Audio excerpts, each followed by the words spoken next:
शिक्षा, तकनीकी शिक्षा एवं आयुष विभाग श्री इंदर सिंह परमार जी उनकी अगवानी करते हुए माननीय मुख्यमंत्री जी को लेकर आए हैं। विनम्र आग्रह माननीय मुख्यमंत्री जी से कि आप अपने कर कमलों से दीप प्रज्वलित कर कार्यक्रम की शुरुआत करें। हमारा परम सौभाग्य कि संचालक हिंदी ग्रंथ अकादमी मध्य प्रदेश श्री अशोक कड़ेल जी यहाँ उपस्थित हैं। आदरणीय अपर मुख्य सचिव उच्च शिक्षा श्री अनुपम राजन जी तथा शिक्षा श्री निशांत बरबड़े जी भी उपस्थित हैं।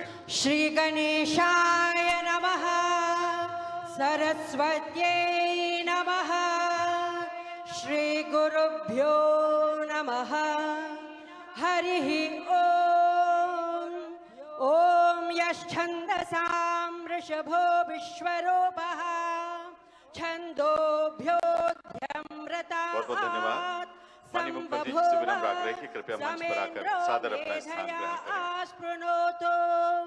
अमृतस्य देवधारणो भूयासं, शरीरं मे विचर्षणं, जिह्वा मे मधुमत्तमा, कर्णाभ्यां भूरिविश्रुवं, ब्रह्मणः कोशोऽसि मेधया पिहितः, श्रुतं मे गोपाय। ओम शांति शांति शांति। बहुत बहुत धन्यवाद। आदरणीय दिव्य सज्जनों, आज का दिन बहुत विशेष है मध्य प्रदेश के लिहाज से। हमारे माननीय मुख्यमंत्री महोदय डॉक्टर मोहन यादव जी व्यक्तिगत तौर पर यूपीएससी 2024 में चयनित मध्य प्रदेश के अभ्यर्थियों के साथ संवाद के लिए सफलता के मंत्र कार्यक्रम में आज यहां अपना बहुमूल्य समय निकालकर उपस्थित हैं और सभी युवाओं से वे संवाद करने जा रहे हैं उनके उज्जवल भविष्य के लिए, भारत के उज्जवल भविष्य के लिए। ये सभी सिलेक्टेड कैंडिडेट्स यहां उपस्थित हैं और हमारा परम सौभाग्य है कि मध्य प्रदेश से इस बार रिकॉर्ड तोड़ हैं और इस बार 27वीं रैंक हासिल की है। आप रीवा से हैं और मानव शास्त्र विषय लेकर आपने सफलता अर्जित की है। 28वीं रैंक श्री ऋषभ चौधरी, ऋषभ मंदसौर से हैं। पीएसआईआर आपका विषय रहा है। 28वीं रैंक।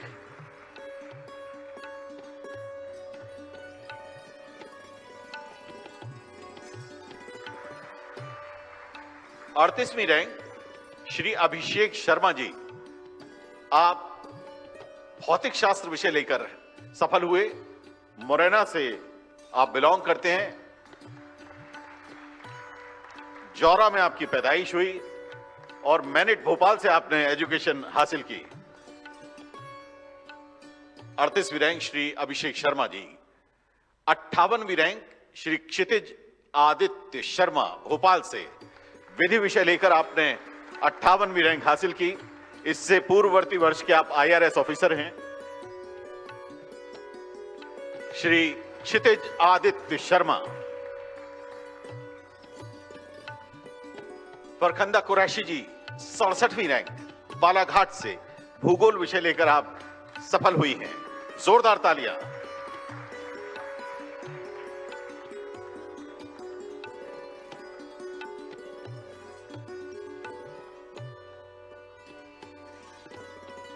एक 116वीं रैंक श्री शुभम शुक्ला जी रीवा से मानव शास्त्र विषय लेकर आपने ये रैंक हासिल की है। जोरदार तालियां श्री शुभम शुक्ला जी के लिए।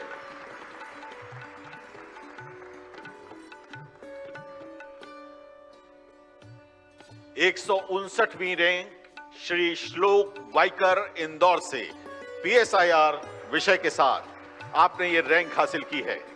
श्री श्लोक वाइकर इंदौर से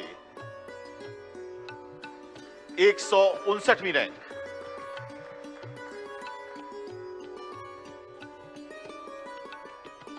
छतरपुर से 198वीं रैंक श्री आशुतोष मिश्रा जी की पीएसआईआर विषय के साथ। श्री आशुतोष मिश्रा जी 198वीं रैंक 198। 202वीं रैंक श्री आशीष रघुवंशी, आप अशोकनगर जिले से हैं और इतिहास विषय लेकर आपने सफलता हासिल की है। श्री आशीष रघुवंशी 202वीं रैंक। 249वीं रैंक सुश्री दिव्यांशी अग्रवाल जी, आप ग्वालियर से हैं और समाजशास्त्र विषय के साथ आपको यह सफलता हासिल हुई है। सुश्री दिव्यांशी अग्रवाल। स्वर्णिम चौधरी जी जबलपुर से दर्शन शास्त्र विषय लेकर स्वर्णिम जी ने यह रैंक हासिल की है। 258वीं रैंक यूपीएससी 2024 में। श्री शुभम कौरव जी ग्वालियर से मानव शास्त्र विषय लेकर 291वीं रैंक 291 श्री शुभम कौरव। 307वीं रैंक श्री युगांश भटनागर मंदसौर से, आपने गणित विषय लेकर यह सफलता हासिल की। श्री युगांश भटनागर। आयुष जैन जी 344वीं रैंक आगरमालवा से, पीएसआईआर विषय। जोरदार तालियां। छोटी छोटी जगहों से बड़ी बड़ी सफलताओं के ये राजदूत हैं। जोरदार तालियां सभी के लिए। आयुष जी के बाद श्री मोनू शर्मा जी 359वीं रैंक नर्मदापुरम से, भूगोल विषय लेकर श्री मोनू शर्मा जी ने यह सफलता हासिल की है। नरसिंहपुर से 362वीं रैंक के साथ श्री शैलेंद्र चौधरी जी। शैलेंद्र जी ने विषय चुना मानव शास्त्र और यूपीएससी रैंक हासिल की। श्री शैलेंद्र चौधरी जी 362वीं रैंक। 388वीं रैंक श्री मानव जैन, आप वर्तमान में आईआरएस ऑफिसर हैं, गुना से हैं और समाज शास्त्र विषय के साथ आपने ये रैंक हासिल की है। श्री मानव जैन 388वीं रैंक।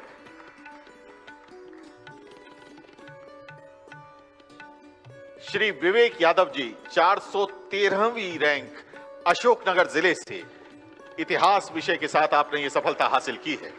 श्री विवेक यादव जी।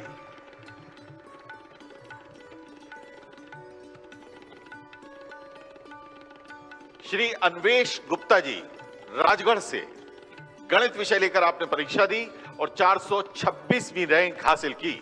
श्री अन्वेष गुप्ता जी।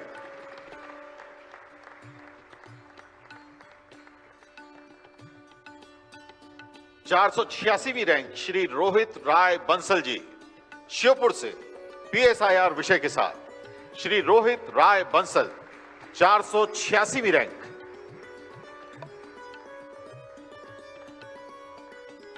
पांच 505वीं रैंक श्री राम लखन गुर्जर जी, आप ग्वालियर से हैं और राजनीति शास्त्र विषय लेकर आपने ये रैंक हासिल की है। श्री राम लखन गुर्जर जी। श्री अभिशील जायसवाल उमरिया, आपने विधि विषय लेकर। नीतेश ठाकर जी पीएसआईआर विषय के साथ 719वीं रैंक शिवपुरी से। श्री नीतेश ठाकर जी।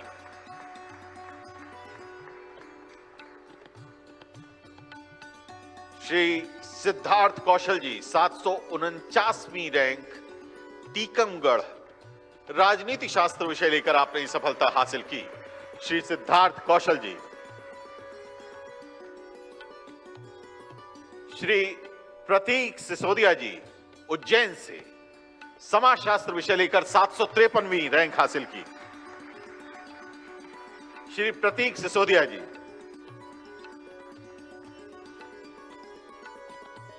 और जिसका जिक्र हमारे अपर मुख्य सचिव महोदय ने किया, आईआईटीएन धार जिले के श्री यतीश अग्रवाल, जिन्होंने संस्कृत विषय लेकर सफलता हासिल की। 761वां स्थान, 761 रैंक।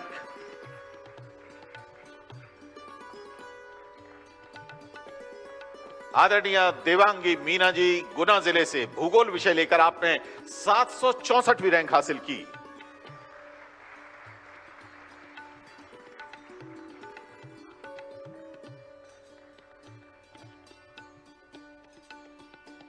आठ 808वीं रैंक के लिए अदिति पटेल जी नर्मदापुरम जिले से, आपने राजनीति शास्त्र विषय लेकर यह रैंक हासिल की।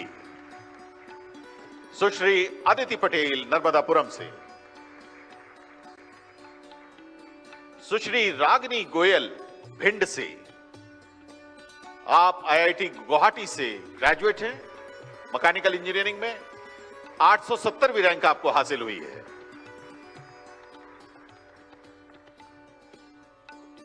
आदरणीय अरुण मालवीय जी 893वीं रैंक आगर मालवा से। हिंदी साहित्य विषय लेकर आपने ये रैंक हासिल की और सबसे बड़ी बात कि आपका परीक्षा का माध्यम भी हिंदी ही रहा। हिंदी माध्यम से सफलता अर्जित करने वाले श्री अरुण मालवीय जी। सुश्री गार्गी लौंढे जी इंदौर से समाजशास्त्र विषय लेकर 939वीं रैंक।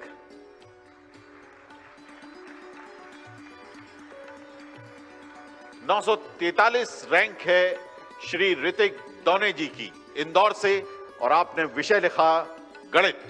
943वीं रैंक। श्री ऋतिक दौने। माननीय मुख्यमंत्री जी, हमारे कुछ कैंडिडेट्स किसी वजह से नहीं आ पाए हैं, उनके परिजनों को अब हम बुलाना चाहते हैं। ये बच्चे, इनमें से जो प्रदेश की हाईएस्ट रैंक होल्डर हैं आयुषी बंसल जी, उनकी 7th रैंक है। उनकी माताजी यहां आई हुई हैं और पिछले बैच की वो आईपीएस ऑफिसर हैं, हैदराबाद में ट्रेनिंग में हैं, इसलिए उनकी माताजी को हम मंच पर आमंत्रित कर रहे हैं। आदरणीय श्रीमती राधा बंसल जी, उनकी बिटिया आयुषी बंसल जी की 7th रैंक है। आयुषी के पापा की सड़क दुर्घटना में मृत्यु होने के बाद आयुषी की मम्मी ने उन्हें पाला। उनके भाई भी यहां आए हुए हैं, वो एमबीबीएस कर चुके हैं। माता जी यहां उपस्थित है, उन्हें भी बधाई। इनके भाई को भी माननीय मुख्यमंत्री जी ने मंच पर आमंत्रित किया है। जोरदार तालियों से इनका भी स्वागत करें। और श्रीमती राधा बंसल जी को बहुत बहुत बधाई, बहुत बहुत शुभकामनाएं।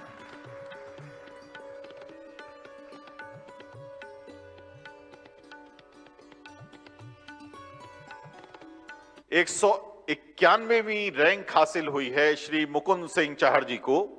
उनके माताजी और पिताजी यहां उपस्थित हैं। माताजी श्रीमती मीना चाहर और पिताजी श्री योगेंद्र सिंह चाहर सम्मान ग्रहण करने के लिए मंच पर पधार रहे हैं। 191वीं रैंक श्री मुकुंद सिंह चाहर जी। श्रीमती मीना चाहर जी और श्री योगेंद्र सिंह चाहर जी मंच पर हैं।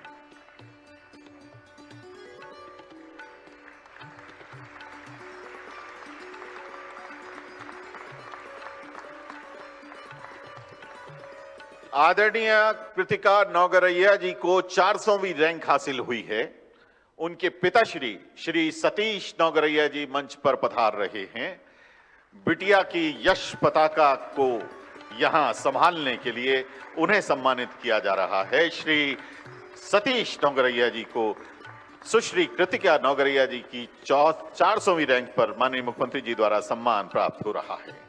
और आज के इस क्रम में अंतिम, इससे पिछले बैच के आईआरएस ऑफिसर आदरणीय श्री सचिन गोयल जी, जिनकी 420वीं रैंक है, उनकी माताजी डॉक्टर संगीता गोयल जी मंच पर पधार रही हैं। अपने सुपुत्र की सफलता के लिए ट्रॉफी यहां माननीय मुख्यमंत्री जी से प्राप्त करेंगी।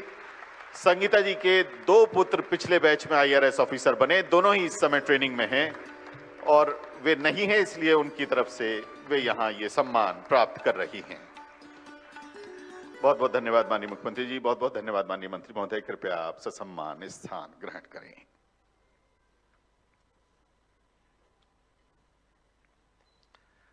माननीय मुख्यमंत्री जी, ये कार्यक्रम, जैसा कि आदरणीय अपर मुख्य सचिव महोदय ने बताया कि प्रदेश भर के युवा साथी लाइव स्ट्रीमिंग के माध्यम से देख रहे हैं। हम रैंक से इतर, इसमें रैंक का कहीं कोई स्थान नहीं है। अपने 5 साथियों को बारी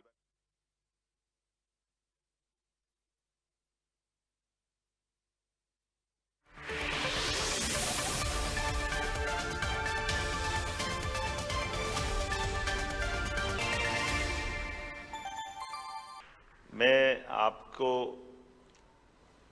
शुभकामना भी दे रहा हूं, बधाई भी दे रहा हूं और इस लोकतंत्र के, दुनिया के सबसे बड़े लोकतंत्र के मध्य प्रदेश से अगर मैं बात कर रहा हूं तो हमारे लिए भौगोलिक दृष्टि से पूरे देश के सेंटर में मध्य प्रदेश है। और हम भी जानते हैं कि मध्य प्रदेश के अंदर के लोग, उनकी अपनी कुछ परमात्मा ने विशेष गुण उनको दिए हैं और इसीलिए हर काल, हर युग में, हर समय उनकी अपनी भूमिका अद्भुत होती है। और मुझे तो ये और आनंद है जब यहाँ मैं आपसे बात कर रहा हूँ तो हम में से, मैं भी उसी में से हूँ, मुझे लगता है इंदर सिंह जी भी उसी में से हैं, जो बताया गया कि अधिकांश सरकारी स्कूल से निकलने वाले बच्चों ने अपने उपलब्धियां हासिल की है। ये हमारे लिए सौभाग्य की बात। सरकारी स्कूल, सरकारी कॉलेज, अभावों की उस पराकाष्ठा के बीच से हमारे यहाँ तो लक्ष्मी का महत्व भी वनस्पति में अगर कहीं है तो कीचड़ से ही तो कमल खिलते हैं, उसका आनंद आता है। हमारे लिए कमल दल का वो पुष्प आनंददायक, उसकी अपनी हमारे लिए वो शोभा। लेकिन ये बात सही है, जिस तरह से हमारे इस देश को आज़ादी के बाद भारतीय प्रशासनिक सेवाओं के लोगों ने अपने तरह से अलग अलग प्रकार से युक्ति बुद्धि के साथ, मेहनत के साथ इस देश को दुनिया का सबसे बड़ा लोकतंत्र बनाया, उसमें आपका सबसे बड़ा योगदान है। मैं बधाई देना चाहूँगा हमारे सभी प्रशासनिक सेवा के अधिकारियों को, कर्मचारियों को। और क्या राज्य प्रशासनिक सेवा, चाहे राज्य के केंद्र प्रशासन, में तो मान के चलता हूँ कि ये जो हमारी परमात्मा की लीला है इस अवसर पर, लेकिन कुछ उदाहरण हमको बड़े भी देखना पड़ेंगे जिसकी तरफ से हम अपने अतीत के गौरवशाली पृष्ठ पे भी ध्यान दें। हमको मालूम है कि आज हमने 1 अटेम्प्ट, 2 अटेम्प्ट, 3-3, 4-4 में निकाल रहे हैं। आपको ये भी ध्यान में आएगा कि कौन सा ऐसा विद्यार्थी है जो फर्स्ट अटेम्प्ट में निकला और फर्स्ट अटेम्प्ट में नहीं निकला। फर्स्ट अटेम्प्ट में भी उस समय जब अंग्रेजों के लिए, उस समय के भारत में अफगानिस्तान, पाकिस्तान, बांग्लादेश, श्रीलंका, भूटान, ये जो पूरा बेल्ट एक था, उस समय आईसीएस होती थी। और आईसीएस की उस एग्जाम में ये जो घमंड था अंग्रेजों को कि हाँ हम बहुत बुद्धिमान हैं, हमारे खून में कुछ विशेष गुण है, पता नहीं ये क्यों बीमारी हो जाती किसी किसी की, लेकिन हो जाता अहंकार। उनने अपने युक्ति बुद्धि से जब राज्य बना लिया, वो भूल गए कि ये सत्ता, सुख, राज्य, अधिकार, इसके आगे भी कुछ है। और भारत तो देने का सुख मानने वाली ये संस्कृति का भारत है, जो यहाँ पर अतीत के काल से सब कुछ लेने का नहीं, जियो और जीने दो का भाव रखने वाला भारत है। हमारे लिए सौभाग्य की बात है, इस भारत के अंदर अतीत के काल से जड़ों के अंदर जो संस्कार डले, आईसीएस की वो एग्जाम नेताजी सुभाष चंद्र बोस ने पास की थी।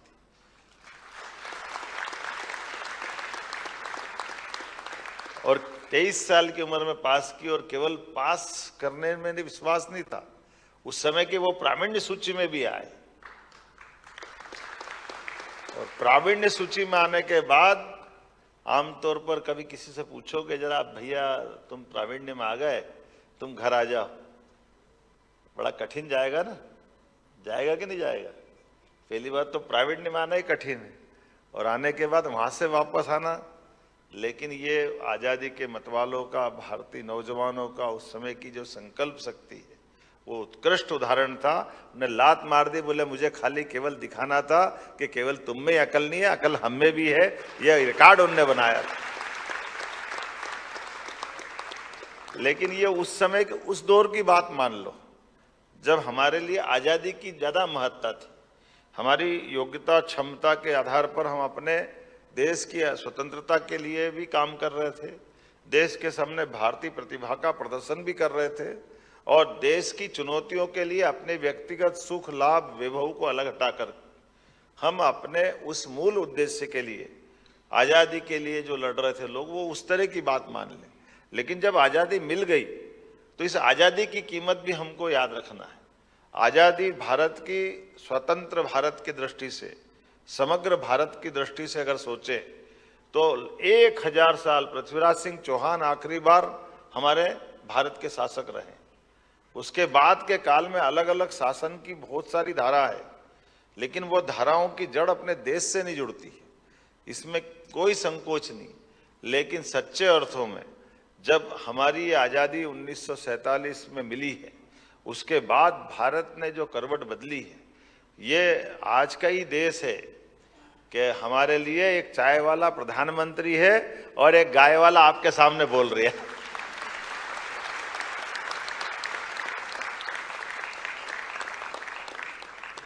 ये लोकतंत्र की खूबसूरती भी है, ये आनंद भी है।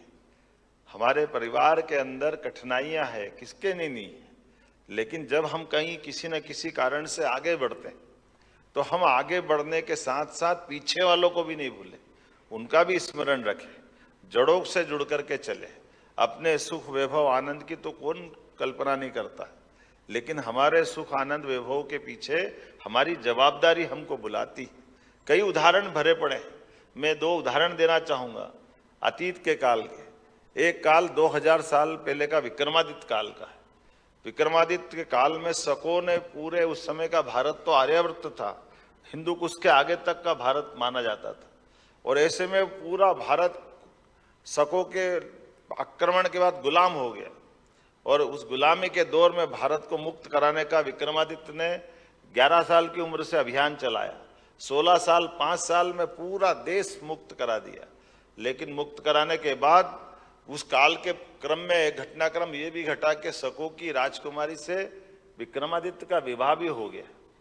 अब विवाह होने से दाम्पत्य जीवन में विक्रमादित्य अपनी धर्मपत्नी के साथ जब पूरे इस भूभाग से शकों को हटा करके अपनी सत्ता को स्थापित करते हुए जब वो अपने दरबार में बैठते हैं, तो उस समय के इस भारत के 3 बड़े बड़े टुकड़े मान लें। एक में हमारा मालवा उज्जैनी से शासन चलता था, एक मथुरा से उधर वाला पूरा हमारा पंजाब से लेकर आगे तक का हिस्सा था, एक अफगान के पास का पूरा हिस्सा था जो ईरान से लगा करके पूरे क्षेत्र में। तीनों जगह उस राजकुमारी के भाई शासन कर रहे थे और उनको हरा करके सत्ता वापस विक्रमादित्य ने हस्तगत की। ऐसे में जब सत्ता हस्तगत की और बंदी बना करके जब उनके दरबार में लाया गया और ये कहा गया कि इनके लिए महाराज आप न्याय करिए। उनके साले थे तीनों विक्रमादित्य, और विक्रमादित्य के साले तीनों खड़े सामने और उनको सजा सुनाने के लिए, जैसा कि महामंत्री ने विस्तार से अपनी भाषा में, वकील ने अपनी बात कर दी, लेकिन जब उनने विस्तार से कहा तो पत्नी आ गई दरबार में। उन्होंने कहा ये इनको माफ़ कर दो, इनको सजा ऐसी दे दो चाहे जेल में डाल दो, लेकिन इनकी जान बख्श दो। अब विक्रमादित्य तो न्याय के लिए जाने जाते हैं। विक्रमादित्य ने कहा कि मैं अपने देश के अंदर शासन के सुशासन के लिए जाना जाता हूँ और मेरे भले ही ये साले हों, लेकिन देश के ऊपर आक्रमण करने वाले आक्रांता हैं, इसलिए आक्रांताओं का एक एक सांस का हिसाब भी देश रख रहा है। इनको कुछ समय भी जिंदा रहना, ये मैं देश के साथ न्याय नहीं करूँगा। उसी समय तीनों सालों को हाथी के पैरों से तलाकर उनको दबाकर उनको उनका प्राणांत करा दिया। ये हमारा विक्रमादित्य का वो न्याय आज भी इस बात के लिए गौरवान्वित करता है कि शासन के सूत्र संभालने के बाद सत्ता की व्यवस्थाओं से जुड़े हुए लोगों को अपना किस प्रकार का चरित्र रखना चाहिए। इसलिए विक्रमादित्य को न्याय के लिए भी जाना जाता। दुनिया उसको जीते जी भगवान राम के समान मानती है। यह अतीत का गौरवशाली पृष्ठ। एक पृष्ठ और बताता, वो ज्यादा पुराना नहीं, कल ही हम अहिल्या माता के कार्यक्रम करके आए। अहिल्या महारानी के भी जीवन में यही पक्ष था। वैसे तो उदाहरण बहुत है उनके, लेकिन 2 उदाहरण केवल दूंगा। एक उदाहरण, उनके पति जरा उनकी अपने बाकी कारण से उनके सास ससुर ने सत्ता की व्यवस्था की सूत्र अहिल्या माता को दिए थे कि अहिल्या माता ये संभाले, लेकिन पति उनके थे, फिर भी एक तरह से सत्ता के सारे सूत्र शासन व्यवस्था के अहिल्या महारानी को दिए। और ऐसे में वो एक मुहिम पे जाते हैं, अर्थात युद्ध के लिए जाते हैं। पड़ोस के कुछ राज्यों में जाके कब्जा करके आते हैं, धन लेकर के आते हैं, अपने पास वो धन ला करके अपने कक्ष में रख लेते हैं। अहिल्या को मालूम पड़ता है, तो इसी बीच वो खंडेराव कहीं जाते, खंडेराव उनके पति का नाम है, वो सारा धन उठा के सरकारी कोष में जमा करवा देते, खजाने में जमा करवा देते। अब जैसे ही खंडेराव लौट के आते तो अपनी महारानी से भयंकर झगड़ा करते हुए बोलते कि मैंने युद्ध से जो पाया था, तुमको क्या अधिकार था कि उसको तुमने सरकारी खजाने में जमा करा दिया। अहिल्या महारानी ने शासन के सूत्र के आधार पर कहा कि मैं न्याय की कुर्सी पे बैठी हूँ, तुम युद्ध करने गए तो बिना फौज के गए क्या? ये हमारी सत्ता की व्यवस्था के आधार पर आपने विजय हासिल की, तो इस पे पहला अधिकार हमारी सरकार का है, इसलिए आपका कोई अधिकार नहीं है, वो हमारे पास जमा होना चाहिए। ये जो उदाहरण है, ये अपने आप में उदाहरण इतना बताता है। जो उदाहरण दूसरा जुड़ता है कि उनके स्वयं के बेटे की कुसंगत के कारण से हाथी के पैरों के तले अपने बेटे को भी, उनने एकमात्र बेटा था, लेकिन एकमात्र बेटे के भी न्याय के मामले में दंड देने में वो पीछे नहीं रही। मैं जब ये बात कर रहा हूँ तो मैं ऐसे अपने सभी प्रशासनिक सेवा में अलग अलग क्षेत्रों में चयनित युवाओं के लिए वो उम्मीद करता हूँ कि इतनी गौरवशाली परंपरा हमारी है, इस गौरवशाली परंपरा को स्मरण करते हुए परमात्मा ने आपको कहाँ कहाँ से कैसे कैसे किस संकट से निकालते हुए कहाँ तक पहुँचाया है। तो मैं मान के चलता हूँ कि आप चंदन की तरह अपने आप को घिसे और आपके हर काम से खुशबू आती रहे भारतीयता की, हमारी संस्कृति की, आभा की, कीर्ति की। ये उम्मीद करता हूँ। मेरी अपनी ओर से आप सबको बधाई। और आप, मैं मान के चलता हूँ, कार्य में कार्यकुशल बने, व्यवहार में निपुण बने और समर्पण में बेमिसाल बने। ये शुभकामना। बहुत बहुत धन्यवाद। बहुत बहुत धन्यवाद माननीय मुख्यमंत्री जी। आपने प्रतीकों के माध्यम से बहुत बड़ा संदेश इन सभी सिलेक्टेड कैंडिडेट्स को दिया है। आपका विनम्र आभार आपके प्रति और यहाँ उपस्थित सबके प्रति, हमसे वर्चुअली जुड़े हुए लाखों लोगों के प्रति आभार के 2 शब्द कहने के लिए आदर के साथ आमंत्रित हैं आयुक्त उच्च शिक्षा मध्य प्रदेश श्री निशांत परवड़े जी। आज के हमारे इस कार्यक्रम के मुख्य अतिथि हमारे प्रदेश के यशस्वी मुख्यमंत्री डॉक्टर मोहन यादव साहब का मैं हृदय से आभार प्रकट करना चाहूँगा कि वे अपने अति व्यस्त समय से समय चुरा के हमारे इस कार्यक्रम में शरीक हुए और न सिर्फ सिविल सेवा में चयनित अभ्यर्थियों का उन्होंने उत्साहवर्धन किया, बल्कि आज लाइव टेलीकास्ट के माध्यम से मध्य प्रदेश के उच्च शिक्षा विभाग अंतर्गत समस्त शासकीय एवं अशासकीय महाविद्यालयों के लगभग 15 लाख से ऊपर बच्चों पर जो हम लाइव टेलीकास्ट कर रहे हैं उसके माध्यम से उनका उत्साहवर्धन किया। माननीय, मैं आपके समय के लिए आपको हृदय से अपना आभार व्यक्त करता हूं।